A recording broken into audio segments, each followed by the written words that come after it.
Hello, everyone, and welcome to the STLTechTalk Podcast. We have another great show for you. Are you ready for the top tech news stories from around St. Louis? Apps you should download, awesome interviews, fun and lively commentary? Of course you are. Up first, our guest has been in the consumer internet space for more than 11 years, in roles ranging from engineering to product development to online marketing. He has been the director of online marketing for Airbnb and VP of global paid search at Expedia before starting Upside with Tom Kimberly. He has recently moved his family to St. Louis from San Francisco, yay, to continue growing Upside Advisor in St. Louis, the great Juney Ham. Hello and welcome to the show, sir. Thanks for having me, guys. Oh, thanks for being on. We appreciate you taking time out of your very busy travel schedule. Before the show we were talking about planes, trains, and automobiles. Boy, you're everywhere. However, this show is not complete, and I mean that, without my good friend, founder of what is the STL Tech Talk show and properties, the uncanny Kevin Harvell. Hello, Kevin. Hello, everybody. Junie, thank you so much for taking the time to join us and talk with us today. No problem. Happy to be here. I need to spend more time talking. Thank you, everyone, for following the show, and everyone follow the show at STL Tech Talk on Twitter and all the social media platforms. Just search for STL Tech Talk. Honestly, it's the easiest and fastest way to find us. If you want to send us feedback or contact us, you can send everything to contact@stltechtalk.com. And if you're watching us live, you can ask us questions via the chat room or via Twitter with the hashtag STLTech and or at STLTechTalk. And we will answer those questions in a timely manner. Special thank yous go out to Colleen and Kyle from Cultivation Capital, our last guest. Just for being awesome people, thank you for supporting the show in one way or another. We appreciate that. And also I want to take a moment to thank the sponsors of our show, Heartland Realty. Go to heartlandhomesrealty.com for all your real estate needs today. And Unidev. I love those guys. Unidev, if you dream it, they can build it. Custom software, end-to-end development, beautiful web design, and creative marketing solutions. In business for the last 25 years. With 200-plus customers, 24/7 support, you will not be left down or left out on the creation of your dreams. If you want software development, content management systems, mobile development, website design, e-commerce solutions, digital marketing, hosting, go to our website, click on their banner, and get the high-quality service you deserve today. So with that, let's get to our very first question. The reason why we're all here is to talk with Jenny. Tell us, our audience and us, about Upside Advisors and what it is and the technology within the financial world. Sure. So Upside is a robo-advisor for investment advisors. And to speak to a little bit more detail around that, we have a fully automated, white-labeled managed account platform that gives investment advisors what they need to manage emerging affluent clients cost-effectively and also meet the expectations of the next generation of investors. So what we do is we provide both technology and back-office operations so that investment advisors don't even have to lift a finger to support their customers, or if they want to be more involved, they can be. Nice. So What have been some of the challenges in getting into the financial advisor world with Upside? So it's a good question. I want to quote Jim McKelvey. He's often told the sort of Square founding story where the technology with the card reader was built in, I think, weeks or months. But building the relationships and partnerships with the major credit companies took a lot longer, in the order of months and years. And it sort of speaks to how difficult it can be to break into an industry. So with our business being about building relationships and partnering with independent financial advisors, we definitely felt a bit of that. In the beginning, when we were just starting out, financial advisors really liked what we were building. They were very impressed with our platform and what it could do. But they also wanted to see more progress and traction, whether other financial advisors were using it. And it created this sort of chicken and egg problem where even though we have the technology and we need advisors to show traction and momentum, they themselves wanted to see traction and momentum to come onto our platform. All right. I love that. And so I think one of the things that really helped us was actually 630. So when we joined 630, one of the big things that they were providing was connections into the industry, especially within the financial services industry in St. Louis. And so we were able to speak to, whether it's folks in larger financial institutions like Edward Jones or Steve Fuller, Wells Fargo Advisors, or Scottrade, to financial advisors that were in St. Louis. We got a lot of feedback and validation and kind of helped start that ball rolling for us. And once we were able to bring on, our first advisors and get more credibility, things started kind of building quickly from there. Nice. So one thing when I was talking with Brad Urani from Upside was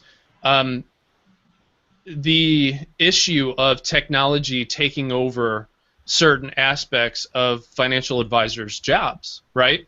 And slowly phasing them out. And this actually does a lot more to help them keep their jobs and stay more relevant and provide, just kind of usher in a new way of doing finance. Is that correct? Is that a good? Did I retain that right?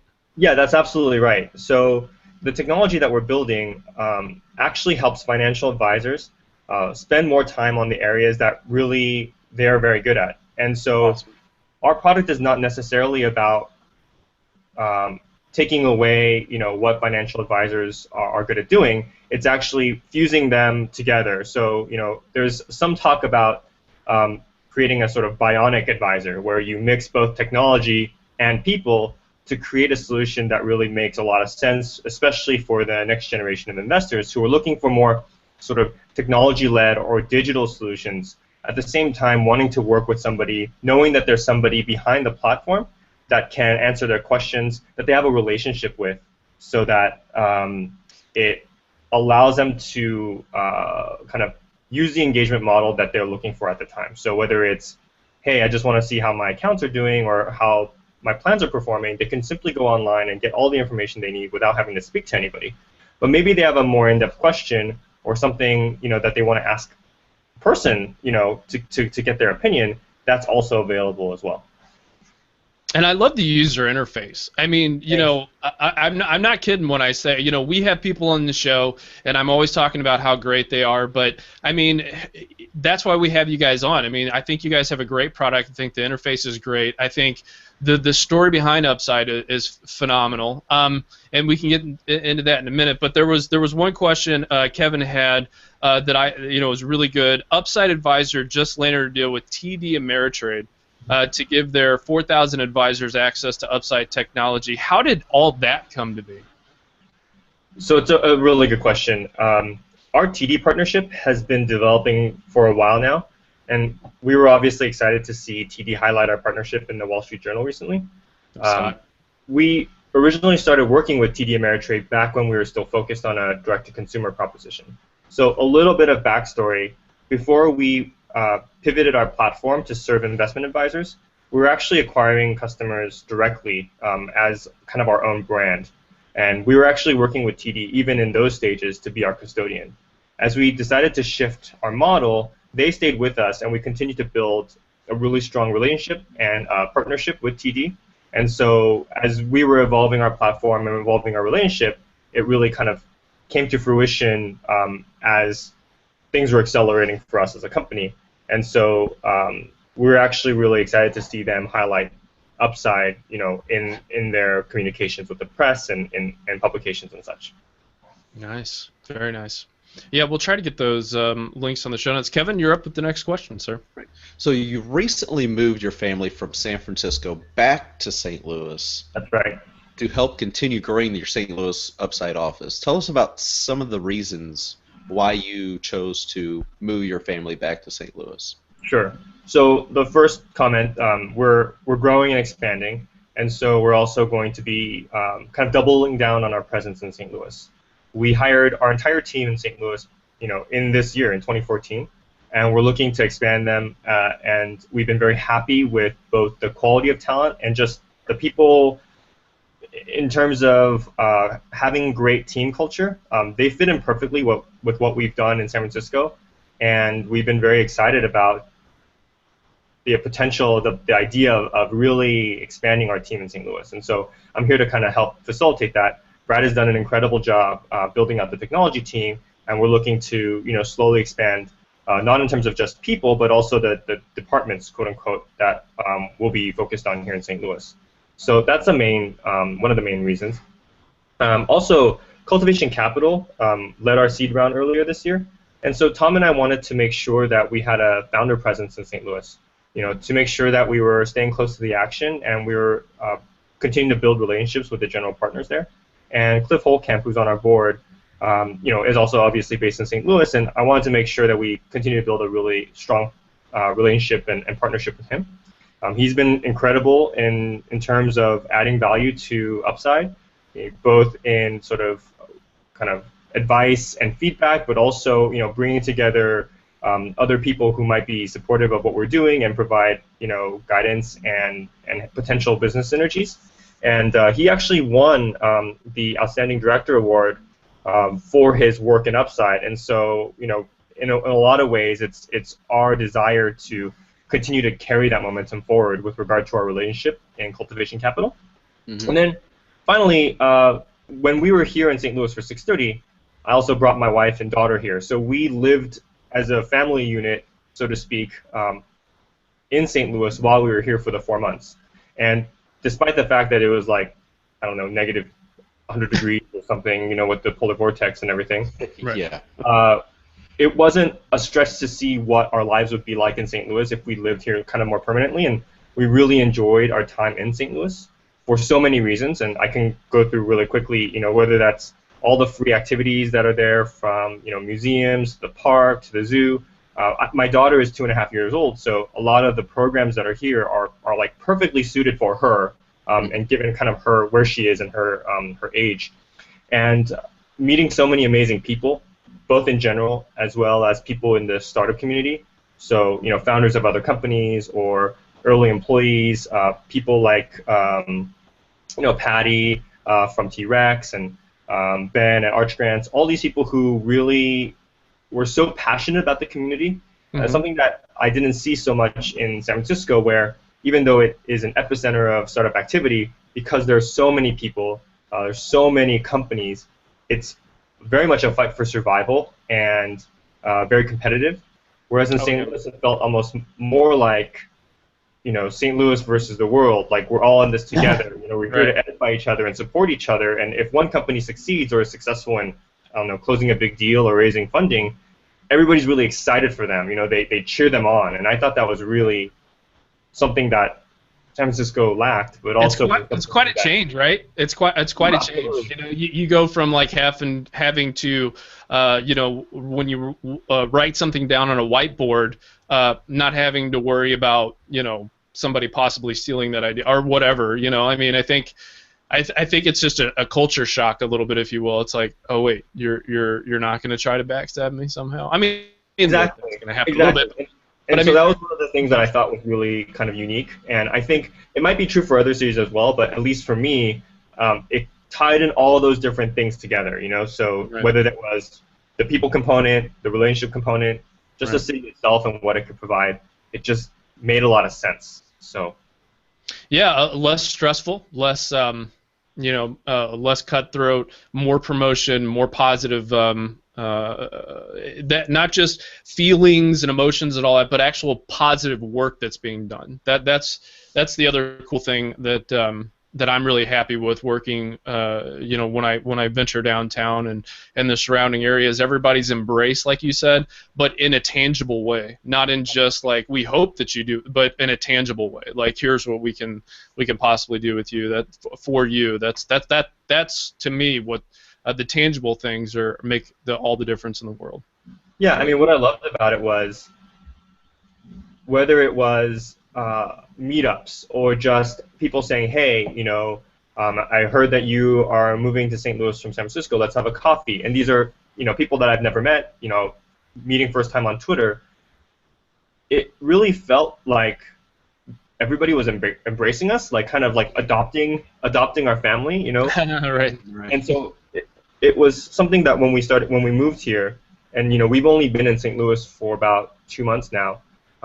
My wife has already met so many people just on her own. She has play dates scheduled multiple days during the week, and myself, I'm meeting people for coffee and having chats and just brainstorming with people, whether they are entrepreneurs who are looking to get some sort of third-party feedback, or potential partnerships, or just people who I don't have necessarily a professional connection with, but are just great people in the industry that just want to talk. Like that kind of thing would never have happened if it was the reverse, where if I was living in St. Louis and moving to San Francisco for the first time. So Probably something would have been that I really appreciate. Right. Yeah. That's great. Now, real quick, before we go into the next question, which is really good, and Kevin, you can ask it, is, so tell me, dive deep in it, because I don't want to listen to this back and be like, crap, I didn't even ask this question. Tell me, for example, what, so I'm in front of my terminal, or I'm in front of, my setup or whatever. What does Upside do? Like, for me as a financial advisor, what am I looking at? Sure. So what I'll do is kind of describe at a high level what a client goes through. Okay. Just very high level description, and then kind of flip it into what the advisor will see and what they get. Awesome. So clients logging into our platform will first see a page that describes our product, but in the voice of the advisor. So I mentioned before that our platform is white label. So what that means is, advisor A, will have a customized experience with their own brand and logo, all of their custom colors, and including their asset allocation strategies if they have their own that they want to use. And so we really kind of focus on this idea of flexibility and customization for the advisor, so that when a customer comes in, they'll see their advisor's experience there, from beginning to end. So they'll log in, create an account, and what we do is we ask a number of questions that essentially kind of gets a sense of their risk tolerance. We call it a risk tolerance questionnaire. And then from there, we are allowing the user to build a plan that can be, call it, based on a financial goal. So whether they want to save for a home, or buy a boat, or save for a vacation, or retirement, or if they just want to invest and they don't have a particular goal in mind. They'll be able to then take that goal and build it so that they are comfortable with the parameters around it. So how much money do they want to put in? How much money will they want to deposit every month? How much time do they have? What's their actual goal? And basically use a very highly interactive visual interface to be able to get them to a place where they are happy with their goal and what the ultimate asset allocation for that goal looks like. And then they go through an account opening process, which is a form with a series of inputs, and we collect that information and then open the account on behalf of the advisor, or on behalf of the customer. And then from there, once the account is open, they can actually see how each of their plans are doing in terms of performance. They can get a sense of what kind of inputs are going in. So they made a deposit, and they can see that deposit coming in through an account history, and basically get a sense of the plan's performance and how they're doing relative to their goal. So that's amazing experience. And then on the advisor's side, we actually provide them with a dashboard that gives them insight into how each of their clients are doing. And so, whether that's clients creating different kinds of plans, what their goal sizes look like, what kind of goals they're actually planning for, and they can actually kind of view those plans as though they were the user themselves, to be able to get more detail into what the client is doing on the Upside platform. We also provide back office automation, and so what that means is the advisor doesn't actually have to do any of the account opening or sort of form completion themselves. We, as Upside, actually handle all of those activities on the advisor's behalf.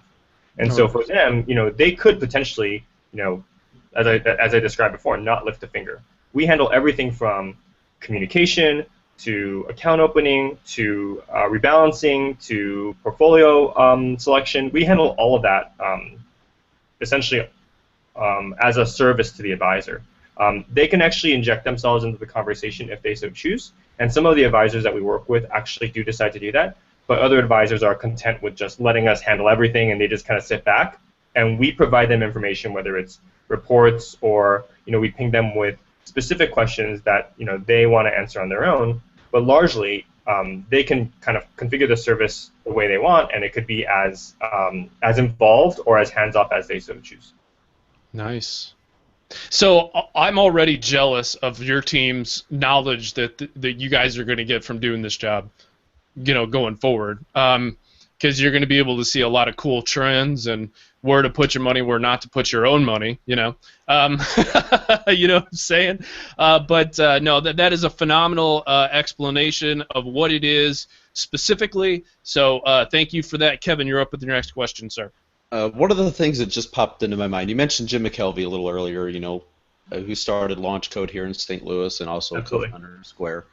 You upside employees now, a few members that have gone through the Launch Code process. Tell me about how your experience with Launch Code and bringing on some of their, I guess you would say, quote-unquote, graduates of the program. Sure. So Launch Code has been a really big part of building our St. Louis team. Mm-hmm. And we are sort of unabashed proponents of the program. I mean, we love it. It's been amazing for us. We've hired some truly fantastic people. Everybody that we've brought on through Launch Code has been amazing, and we've taken on 3 so far, and 2 of them have been converted.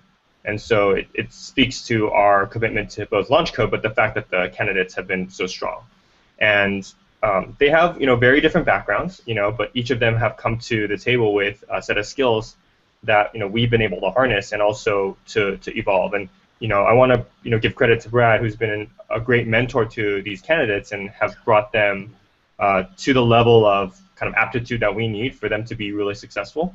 But probably just as importantly, I mentioned before how the St. Louis office is a great cultural fit to the San Francisco office. And I really feel like as somebody who is building a team and in jobs past where I've had larger organizations, cultural fit for me is incredibly important, and the Launch Code candidates have been the perfect mix of people who trying to think of that. Like, I use this analogy where I would never hire somebody who I wouldn't sit on a 5-hour plane ride with. Right. And I could say that everybody that we've hired, every single person that we've hired, St. Louis, San Francisco has had to pass that test. Otherwise, no matter how talented they are, or how strong, what their experience is like, if I'm gonna be really, really bored, or if that person and I just don't get along from a cultural perspective, like, it's just not going to work. And not only that, it has the potential to be a cancer in the organization, where they could also impact other people who might have been really great candidates, turning into people who are less successful in the organization. And so, I feel like both a testament to our organization being able to adopt these people and bring them into the fold, but also the candidates themselves being able to kind of withstand the rigorous onboarding process that we have. Because as you mentioned before, our technology is great, something we're very passionate about and very proud of. Right. If you're really cool, but don't have the skills to cut it, then you're not going to be a part of the team. But we've been lucky to have people with both of those qualities, and it's what gets me really excited about St. Louis in general, to be able to find these people, and for them to be successful in our organization, and also have a lot of fun doing it. That's amazing. I love that. Kevin? Mm-hmm. So can you touch a little bit on the 630 Accelerator program experience? I mean, that's essentially what brought you to St. Louis in the first place. That's and right. Any advice you can give to aspiring entrepreneurs looking to raise funds? Sure. So let me think about this for a second. So when we applied 630, my co-founder Tom and I, we wanted to get 3 main things out of it. The first was mentors and leadership. So Jim McKelvey's name was on the docket of 630. We also knew that Cultivation Capital was a part of the program, and this was before we knew really anything about St. Louis. This is sort of an internal joke, but both Tom and I didn't know that St. Louis had such a strong financial services scene, and so we were like, FinTech Accelerator, why St. Louis? Why not New York? Why not London? And as soon as we dug into kind of the companies that were here headquartered, we were like, oh, that makes sense. You have Wells Fargo Advisors, Scottrade, Stifel Nicholas, Edward Jones. You have MasterCard, who has a much really large office here, and so it dawned on us that being in St. Louis would give us access to a lot of mentors and leadership, as well as business relationships. So I mentioned all those companies before. There is a huge sort of ecosystem of registered investment advisors here, financial advisors, all with really interesting things to say. And it was their feedback and their commentary that helped us kind of really galvanize our decision to move to enterprise. Because when we joined 630, we were still direct-to-consumer. And we were thinking internally about what we wanted to do to evolve our strategy, and we were already discussing the move to supporting financial advisors as opposed to going direct to retail. And I think those business relationships that we were able to get through 630 allowed us to really kind of cement within our minds that that was the right direction to go and start pursuing that in earnest. And then the last thing was investors. So when we were here in 630, we were kind of able to connect not only with Cultivation Capital, but other people who were investors. And as you guys know, by being at 630 and continuing to execute on our vision, Cultivation Capital decided to invest with us and also essentially lead our seed round earlier this year. And so those are some of the things that we really wanted to get out of 630. And also it gave us an opportunity to move the entire team temporarily from San Francisco to St. Louis. So myself, my wife, and my daughter, but also Tom, my co-founder, and two of our engineers, we actually all moved to St. Louis. We rented 2 apartments in a loft building in downtown St. Louis. We furnished it, and it was basically pizza and Coke, late night coding sessions, for 4 months. And I'm a little bit older, and so I can't imagine doing the Facebook thing where I hire 15 people and just rent a house, and it's like a bunch of people working 24/7 together. But that was our opportunity to actually kind of do that, and really get this experience and build culture within the four of us, and get a different experience that we wouldn't have gotten in San Francisco. It kind of forced us into that experience, but I think it was incredibly valuable. And so I think all those things really helped 630 be really a game-changing experience for us, and many of the reasons why we decided to put down roots here, for me to be here, and things of that nature. And so your other question about aspiring entrepreneurs looking to raise funds, I would say that the first thing is to get your pitch down. Depending on what your business is, it can be hard to say succinctly or passionately like what you do, and it will take time. And you will fail. You will talk to people that pass or say no. But use that opportunity to learn from the mistakes that you've made, or to be able to say, hey, I wish I really said this, or I wish I didn't say that. Well, in your next conversation, you have exactly that opportunity to say the thing you wanted to say or not say the thing you didn't want to say. So continue to refine that pitch and really hone it, because it's important that you can say it in any circumstance, whether it's in a large audience or private party, to be able to really kind of get the point of what you're trying to do and why you're so passionate about it across. And then speaking to passion, I think make sure that shines through first and foremost, because passion is so easy to fake, and I think people see right through it. So if you're not really excited about what you're doing and really passionate about the industry that you're in or the problem that you're trying to solve, I think a lot of people can smell that right away. I think you're right. And that false sense of knowing what you don't know, Right, that comes across exactly. And I think it's almost more important to just show that you're passionate and that you're willing to learn and you're willing to fall on your face and make mistakes and get right back up, because a lot of people, they hear the whole, well, I figured this out and this is what I'm going to do, and sophisticated investors or investors who have gone through this know that even if you have really deep experience in something, it doesn't mean that you're going to get it right the first time. Right. And if your whole message is predicated on the fact that you're going to get it right, then good luck, right? Because people aren't able to do that. And some people are lucky for sure, but I think by and large, entrepreneurship is more about rather than finding success, it's failing to fail, right? So it's fail fast. Fail fast. I always tell people to fail fast. Fail as fast as you can. And it's about not giving up, right? So never give up, never surrender. Yeah, exactly. And I can't tell you how many times we've gone through so many experiences as a company, where we've had highs and we've had lows as well. And it's about continuing to push through and figuring out a solution and figuring out a way forward, rather than just saying, oh, that deal's not going to go through, I guess we're done, or I guess that one's lost. It's like, no, let's figure out how to continue to move forward, continue to press hard, continue to sell them, and then, a lot of times things work out. And so I think that's, for me, it's really around this idea of passion and, really thinking through why you're in this to begin with, and making sure that that message is very clear and very strong, very, very potent, I think, is how I would describe it. Tell yourself it in the mirror every morning. No, exactly. Right, and repeat that crap until it's in your bones. Right. Kevin, you're up with our last question, sir. Right. So, I mean, Judy, that was some wonderful advice for people to take, from current listeners and people that are going to be listening to this in the future. They can always refer back to that wonderful advice. So, what can people look forward to in the near and distant future from Upside? So, I think the word of the day for us is focus. We have landed on something that financial advisors really get. They really understand. They're very excited about. And, Tom, speaks to the financial advisors on a regular basis. And, we get so many responses about how, they've been waiting for something like this for years, and this is the perfect platform, and all these kind of this great feedback around what we're doing that really kind of gives us a signal that, hey, I think we're finally on to something.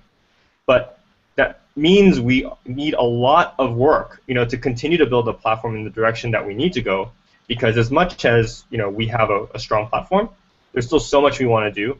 Our roadmap goes into eternity, and so we need to make sure that we're prioritizing the right things, we're building the right features, and we're making sure that we solve the problems that advisors are facing.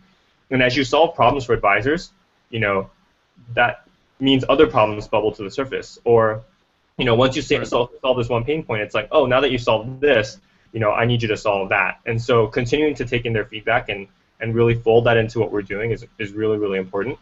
And I think, longer term, we're really passionate about this idea that our platform is designed to serve investment advisors first and foremost. And so, one of the things that, we can say with pride is, we're not here also, with a direct-to-consumer proposition at the same time that is effectively competing with you even as you're using our platform. We're really dedicated to the investment advisors and the RIAs in the space to continue to support them and be the best technology platform that we can be so that they are incredibly successful. And I think the other thing is really around building the company. So whether that's more employees in San Francisco and St. Louis, or just investing more effort into marketing, sales, business development, product, I think we're really passionate about making sure that people know who we are and they know that we build a really amazing platform that's designed to help their business be more and more successul. One quick question that was awesome. One quick question before you go is does it surprise you the endless problems that need to be solved when you're talking about solving problems? It's funny because I think it's not surprising at all, and not because that means that the investment advisory service is bad, industry is bad at all. It's every industry, every vertical has these challenges, Right. And when you solve problems, what ends up happening is, it just the best way of describing it is, these big problems are like a big kind of umbrella over a lot of other things. As you fix that, or as you close the umbrella, a bunch of other little umbrellas show up, right? It's like things that you don't see before are now very apparent because you've solved this big problem that kind of hides a bunch of other problems. And you just continue to keep working on that. So that's one thing. The other thing is I think technology is changing so rapidly that the solutions that you're building will also change, and the problems that you're creating will also change. So as the industry, as technology, as people evolve, they're also evolving more quickly, and it creates the need to just be a lot more responsive rather than saying, I'm solving a problem, and once this problem is solved, you are good. That's almost never the case. All it is agile is all get out, right? Things move forward more quickly, and it's just in your best interest to try and be as reactive and responsive as possible. Yeah, just be agile is all get out, right? Exactly right. So, Kevin, any other for this wonderful guest? No, that's pretty much all I got. I mean, Juney, you've really shared a lot of great information and behind the scenes with Upside, and You represent hardcore your team, and what you do, your product, phenomenal job. So that concludes our interview segment of the show. So thank you so much for being on. If people want to find out more about you and what you're doing, how can they do that? They can go to www.upsideadvisor.com, and we're also on Twitter at UpsideAdvisor. And feel free to reach out. We're very responsive on social media, and if you have any questions, you can email us. It's hello@upsideadvisor.com, or just come to the site and respond to us directly. Phenomenal. Nice. Well, again, thank you so much for taking out the time to be on the show. I hope you have a wonderful rest of your day and up in the Windy City, and it doesn't blow you away. But hopefully you can come home. I really appreciate your time. Yeah. Thank you, and hopefully you can come home and actually spend some time in just one place. That would be very nice. I can't wait for that. I'm hoping that happens soon. All right. Well, safe travels. Thank you again for taking out the time, and have a wonderful day, sir. No problem. Take care, guys. All right. Thank you. Bye. So before we get to the news of the week, let's talk about where people can find out more information about us. STLTechTalk.com is where you can find out all of our stuff that's going on. And I would like to invite all of you, our listeners, to check out our partners: Treehouse Network Shop, Tech Systems, Unidev, Pluralsight, also Charter Media. Please go to the site and check out those different things in STLTechTalk.com. Also, we have an event coming up that we're going to be talking about soon in more detail, but that's November the 12th from 4 to 7. So that's this Wednesday, downtown T-Rex, and we'll be there. So, it'll be awesome. But yeah, that's just what I wanted to say real quick. Kevin, get us started with our very first story of the news rundown.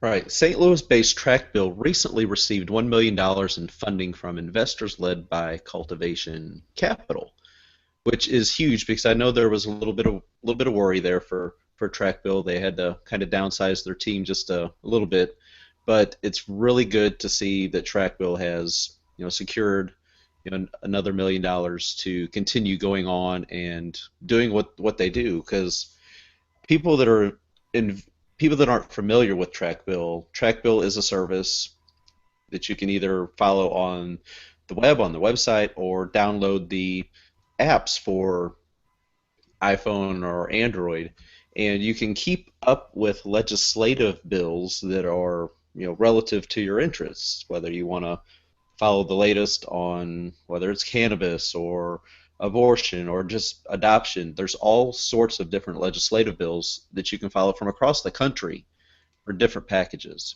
and it's just really good that they were able to secure this funding. And so congratulations to Stephen Marcinick and Sam Sullivan. He's been on the show a few times. I know, really great guy. So congratulations to them. Yeah, way smart kid. Been on the show a couple of times. Awesome, good for them. I hope that as we do with all St. Louis-based companies, obviously, we wish them the best. And $1 million is a lot of money. So I'm just saying, a donation to STLTech.com would be greatly appreciated. No, I'm just kidding. So. Kevin's not laughing at all. He should be laughing. I'm asking, I'm telling these guys they need to give us some of that $1 million, because we've talked about them quite a bit. I don't think it would kill them. So I know this isn't in the order or whatever, but the site keeps throwing me advertisements and pop-up windows, driving me nuts. So Pluralsight, full disclosure, they're a sponsor of the show and the site and all that.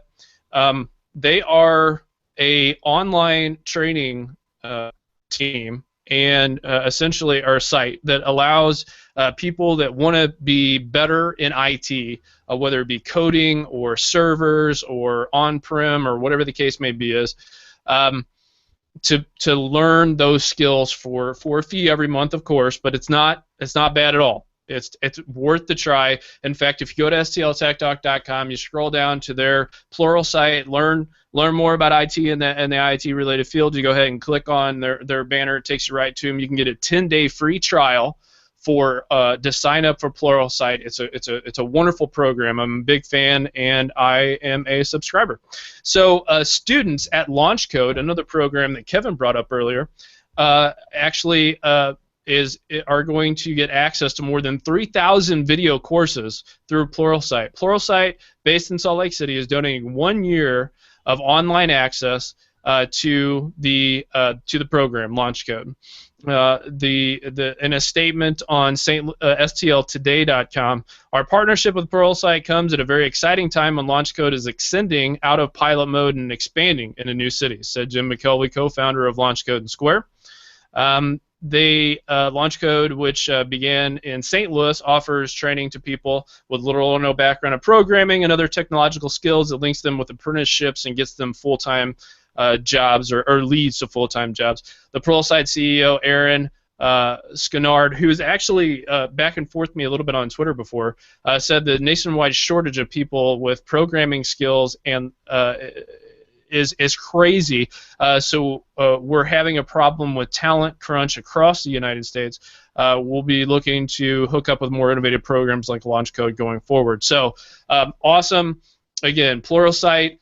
I've actually personally went through a lot of this stuff. LaunchCode, personally went through and checked it all out. Phenomenal stuff. Go to the website, find out more information about what we got going on. Kevin, do you have any thoughts on this particular story? No, I think that's really good that Pluralsight is teaming up with LaunchCode and offering those services. The videos are great. We know a lot of the people that have done some videos, Miguel Castro, Corey House, just to name a couple that we've talked with on our Codecast by STLTechTalk Podcast. And a lot of those guys are coming into town this week for the St. Louis Days of .NET conference. So looking forward to catching up with some of them again. Come on down, right? The other thing, Kevin, you're up with the next news story. Yeah, last week, T-Rex, they've been renovating their 5th floor down at the T-Rex building on 911 Washington Avenue. And they had their grand opening this last week and had a chance to go down and check it out this last Thursday, all the nice renovations and decorating and everything like that. So there was a huge turnout. And the new floor is just, it's gorgeous. It's very, very well done. A lot of local companies and supplied doors and, the whole wood resurfacing. You walk around, you look up in the ceilings, and you're like, wow, just looking at everything. It's beautiful. Taking it all in. Yeah, and we'll be back down there again this coming Wednesday on the 12th, as you mentioned before, for the Color Art and Turnstone event. So, come on out to that. I believe it's from 3 or 4 till 7, I believe. Mm-hmm. Free drinks, free food. Come on out and enter to win one of the Bowie chairs, which I saw one that was there in one of the rooms, and I just had to go sit on it just to see what it was like. And it's pretty wild. Neat. Yeah. Yeah. It takes a little bit of getting used to, but you're like, yeah, I could see myself sitting on this for a while. Yeah, because you're like, no, and then you got to sit on it. You're like, oh, okay, I get it. You feel afraid to fall off, but I'm sure it would really help with your, building up your core so you can work on proper chair posture. Right, chair posture. Yeah. Yeah. So some great furniture, and it's just beautiful. So if you haven't had a chance to check out the new renovated 5th floor, head on down to T-Rex, check it out. Come on down. So that kind of ends your stories for the week, but I have 2 stories I'm just gonna run through real quick because I came across them and liked them a lot. Washington University, not sponsored the show, but we'd love to have them as sponsors. But they do a lot of awesome things in St. Louis. Washington University responds to the Ebola threat. This comes from their news page. Recently Ebola has the Ebola virus from West Africa has captured the news cycle like mad crazy, spreading like wildfire. The news, not the disease. And Washington University is coordinating a safe response to the virus and working with healthcare workers, the School of Medicine of Barnes Jewish Hospital, the St. Louis Children's Hospital, and other programs to help in education, preventative measures in hospitals and things of that nature. So it's really quick, good story on that front that I saw, and I was like, man, this is mad cool. So we definitely support all those efforts there. For more information, go check out the site. The next story isn't necessarily tech related, but I always do. And in place of my charities that people should know about, I'm actually so STL Curator, which I'll give a shout out to here in a little bit on Twitter, because I like a lot of their work that they do. They recently talked with one of the founders of Made for Freedom. Now, what Made for Freedom is a way to get women out of the sex trafficking ring, and it's a local story. So, Kevin, how cool is that, right? Yeah, that is good. It's kind of the dark, seedy world that most people. It's one of those things you know is out there because you watch movies and you see things and you're like, obviously this had to happen somewhere. Otherwise, people don't just come up with this stuff. And it's just one of the sad things, unfortunately, that goes on in the world that really needs a stop put to it. Yeah. So basically, what it is Dawn Mansky of Made for Freedom made a short documentary about going into Cambodia and exposing some of these sex trafficking rings and things of that nature.